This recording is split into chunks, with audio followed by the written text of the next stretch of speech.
बिस्मिल्लाहिर्रहमानिर्रहीम। केमिस्ट्री जमात अहम chapter number 11। मेरा लेसन शुरू करने से पहले हमारे चैनल को सब्सक्राइब करें, बेल आइकन को और ऑल प्रेस के बटन को दबाएं ताकि हमें पता चले कि आप हमारा लेसन सुन रहे हैं और इससे फ़ायदा भी उठा रहे हैं।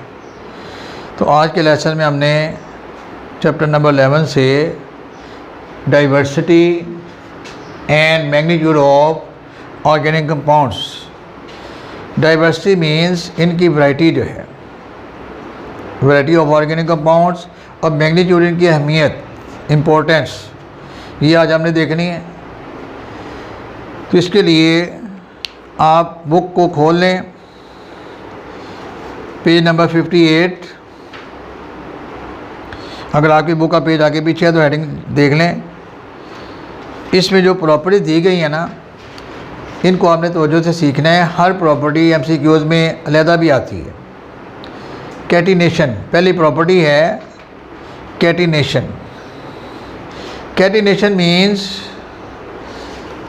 कार्बन का दूसरे कार्बन के साथ मिलकर एक लंबी chain banana. The property of organic compound in which one carbon atom combined with other carbon atom to make a great chain, big chain, it is called catenation। अब आप बेटा इसकी डेफिनेशन देखने के लिए इसकी एक्सरसाइज निकालें। जो पहला एमसीक्यूज़ है ना, वो इसकी डेफिनेशन है, पेज नंबर 76 पे। The ability of carbon atom to form chain is called catenation. ये सिंपल डेफिनेशन एक लाइन में आएगी। कैटिनेशन का मतलब है कार्बन का दूसरे कार्बन के साथ मिलकर, दूसरे कार्बन का तीसरे कार्बन के साथ मिलकर, तीसरे का चौथे के साथ मिलकर एक लंबी चेन बना देना। It is known as catenation. तो बेटा कैटिनेशन की वजह से ये कार्बन के जो कंपाउंड है, दे आर सो मैनी, बहुत ज़्यादा हैं। दोबारा मैं रीडिंग कर रहा हूँ। The main reason for the existence of a large number of organic compounds is that carbon atom can link with one another by means of covalent bond to form long chains or rings of carbon atom.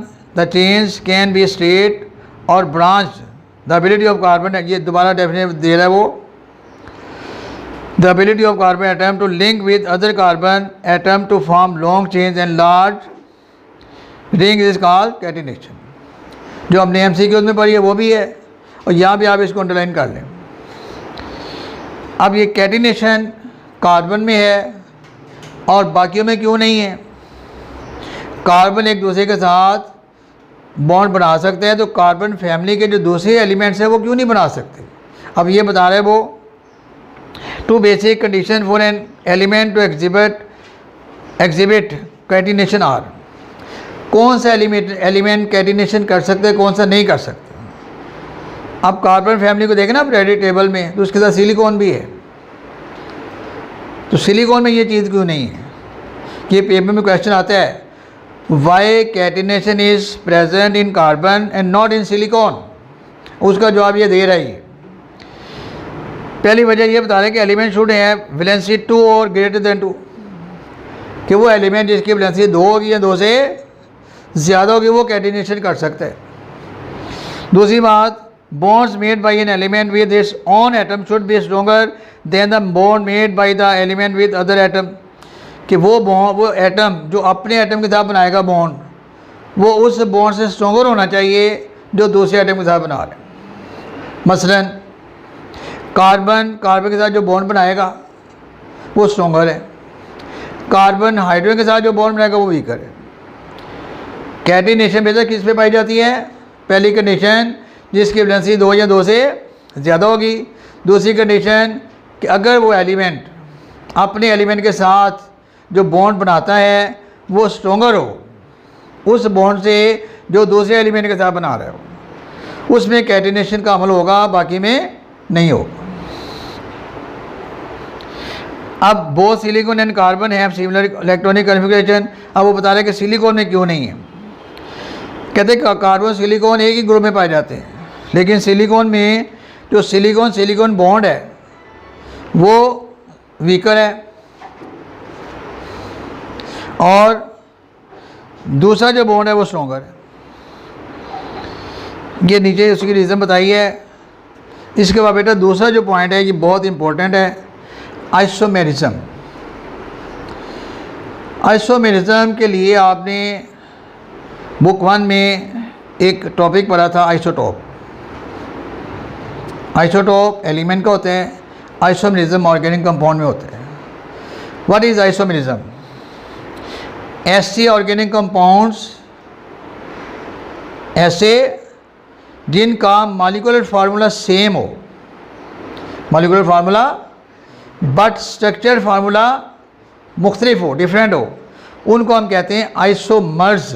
Iso and the phenomena, और जो अमल है इसे हम कहते हैं isomerism. For example ये देखें,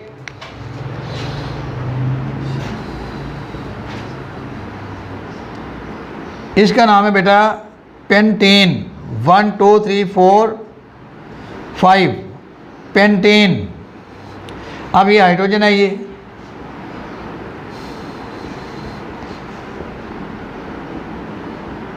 pentane.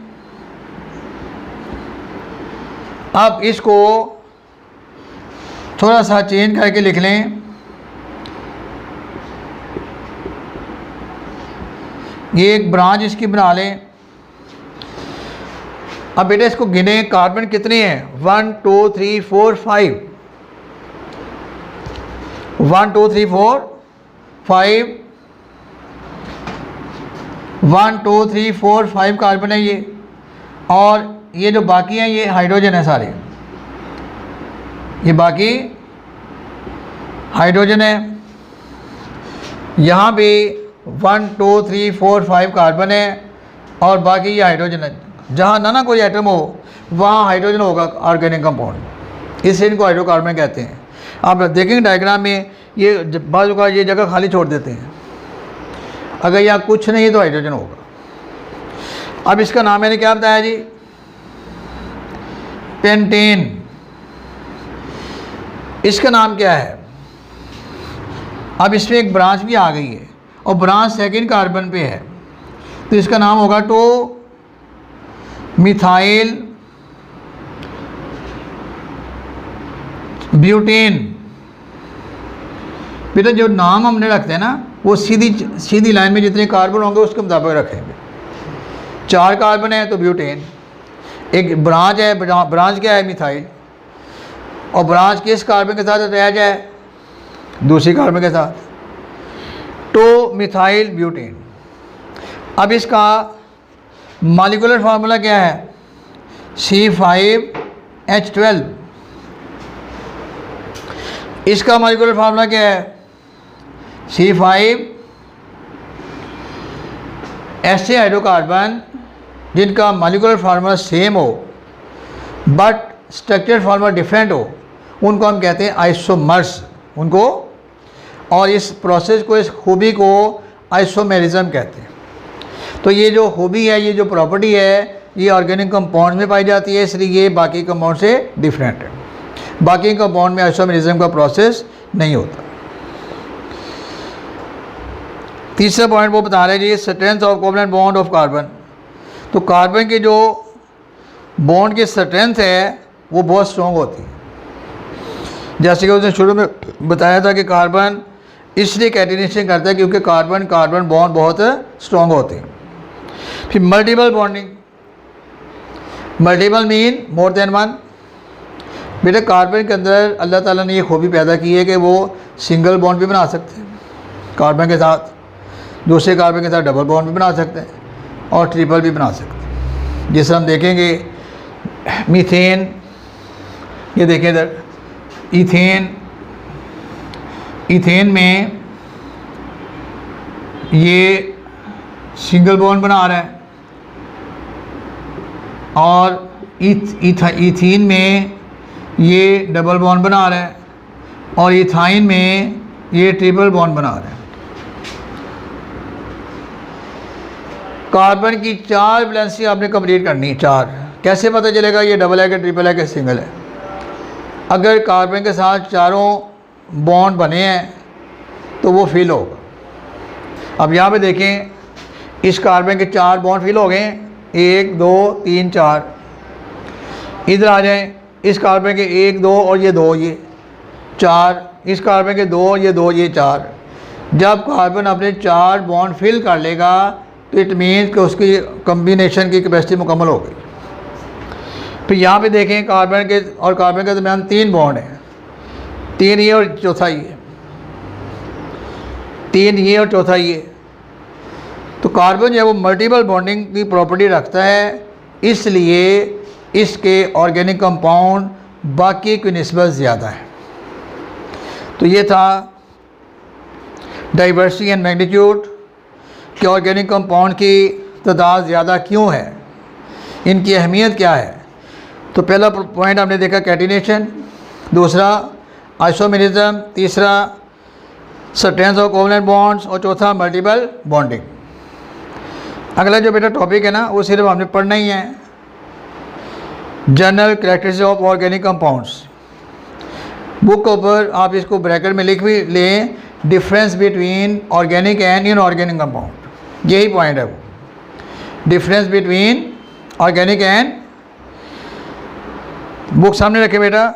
Origin, origin का मतलब है कि ये ऑर्गेनिक कंपाउंड आते कहाँ से हैं।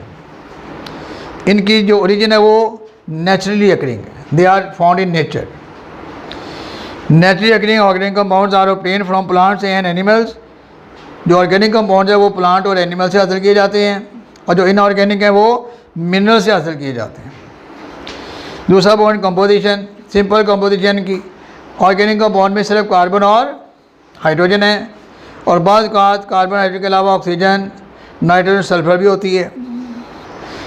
कोवलेंट लिंकेज, ऑर्गेनिक कंपाउंड में कोवलेंट बॉन्ड पाया जाता है, और इनऑर्गेनिक कंपाउंड में कोवलेंट भी होते हैं, आयनिक भी होते हैं और कोऑर्डिनेट कोवलेंट भी होते हैं। Solubility, organic compounds non polar होते हैं, इसलिए ये वाटर में बहुत कम हल होते हैं।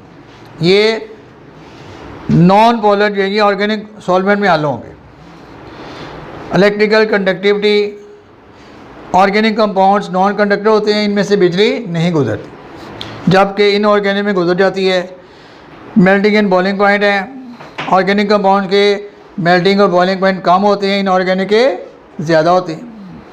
स्टेबिलिटी, ऑर्गेनिक कंपाउंड इनका लो मेल्टिंग में लो होता है, इसलिए ये स्टेबल ज़्यादा नहीं होते, जबकि इनऑर्गेनिक कंपाउंड स्टेबल होते हैं। बेटा स्टेबिलिटी, सॉल्युबिलिटी, 2 चीज़ें याद रखें, चीनी और नमक, बस उनको कंपेयर कर लें तो ये चीज़ें आपको क्लियर हो जाएंगी। Combustibility, organic compound with high percentage of carbon are greatly combustible on the other, इनको आग जल्दी लग जाती है, जबकि इनऑर्गेनिक कंपाउंड को आग जल्दी नहीं लगती। आइसोमेरिज्म, ऑर्गेनिक कंपाउंड में प्रोसेस होते हैं, इनऑर्गेनिक में नहीं होता, जो अभी हमने देखा ही है। Rate of reaction, organic compound का रेट ऑफ रिएक्शन जो है वो इनऑर्गेनिक कंपाउंड की निस्बत स्लो होता है। तो बेटा ये आपने याद करने, हेडिंग याद कर लें, तो 1-1 2-2 लाइनें खुद आप लिख सकते हैं। तो आज के लेसन में हमने 2 चीज़ें सीखी हैं, ऑर्गेनिक कंपाउंड, इनऑर्गेनिक कंपाउंड में डिफरेंस, और उससे पहले हमने देखा था कि ऑर्गेनिक कंपाउंड की तादाद बहुत ज़्यादा क्यों है, उनकी इम्पोर्टेंस क्या है। तो इसके साथ ही आज का लेसन कंप्लीट होता है। इसको अच्छी तरह देख लें, रीडिंग कर लें, जो चीज़ें नोट करनी है वो कर लें। अल्लाह हाफिज़। चैनल को सब्सक्राइब ज़रूर करें, बेल आइकन को दबाएं और ऑल ऑप्शन के बटन को प्रेस करें।